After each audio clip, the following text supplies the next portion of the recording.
Hey guys, what's up?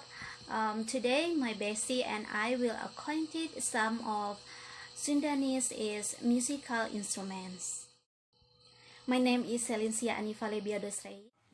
And I am Vika Maslahatul. And here are those instruments. Calung is one of the traditional musical instruments from Sundanese land. Banyumas also has calung, but the process of making calung is different from Sundanese calung, and the function also different. Calung is a prototype of angklung. It is consisting of an arrangement of bamboo tubes that are played by being hit using a tool. They either in a sitting position or standing in a place, or you can play it while walking using only one bed. Calung is classified as an idiophone musical instrument because the sound surge comes from the body of the instrument itself. The young people in Sundanese land used to play calung in sidelines of their work to chase away birds or other humans in the fields of rice, whereas in Tasikmalaya there is a traditional ceremony called Tarawangsa where calung will be collaborated with Tarawangsa musical instruments as a ritual to honor goddess tree.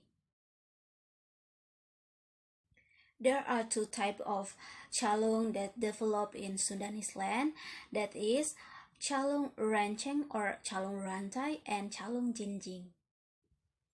Calung rantai consists of a few pieces of bamboo that have been tied and arranged neatly from the smallest bamboo to the largest one, and then the straps are stretched across two curve of bamboo stalks. Position is in the form of a row or two rows, where the large one is called calung indung or the mother, and the small one called calung rincik or the kid. To play calung rantai is by beating it with two sticks in a sitting position with a cross. Calung jinjing in the form of bamboo tubes that are joined by a pannier or a small bamboo, and it play by hitting it while you carrying it. Comes from the basic form of rantai, which is divided into four separate wadrita or tools part that are kingkring, jongrong, panepas, and gonggong, and it play by four players with different functions. Calung is also a group of percussion instruments that are played by being hit or by shaken. Assalamualaikum warahmatullahi wabarakatuh. Hello everyone, my name is Vika Maslahatul. So right now I will explain about angklung and tolet. It's a musical instrument original from West Java, Indonesia. So the first one, there is angklung. Angklung is a musical instrument from West Java, Indonesia, made of a varying number of bamboo tubes attached to a bamboo frame, sounded by shaking so as to produce a vibrating sound in a composition of 2, 3, or 4 tones in each side, both large and small. At that time, the function of angklung, known to the Sundanese people since the time of the Sundanese kingdom, is as an inspirer of enthusiasm in battle.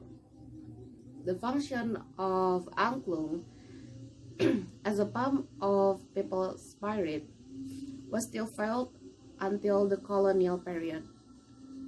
So that's why the Dutch is in this government had banned people from using angklung. The prohibition had made the popularity angklung was declined, and only children play angklung at that time. But right now, angklung is a musical instrument that is always used in various events or celebration, and is really rarely used for encouragement in the war or in battle. The second is toleat. Toleat is a type of musical instrument that you have to blow it and the song will come out. It's almost like a flute, and as a traditional musical instrument that's extracted from the tradition of Pamanukan community from Subang Regency. So the existence of toleat has not been wild to the public.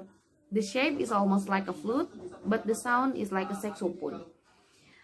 The people of Subang themselves are not very familiar with toleat because it's not easy to play it. So there are only two people who can play it, namely Mr. Parman and Mr. Asep Nubudi. Because introduction to the general public is difficult and to play toleat is not easy.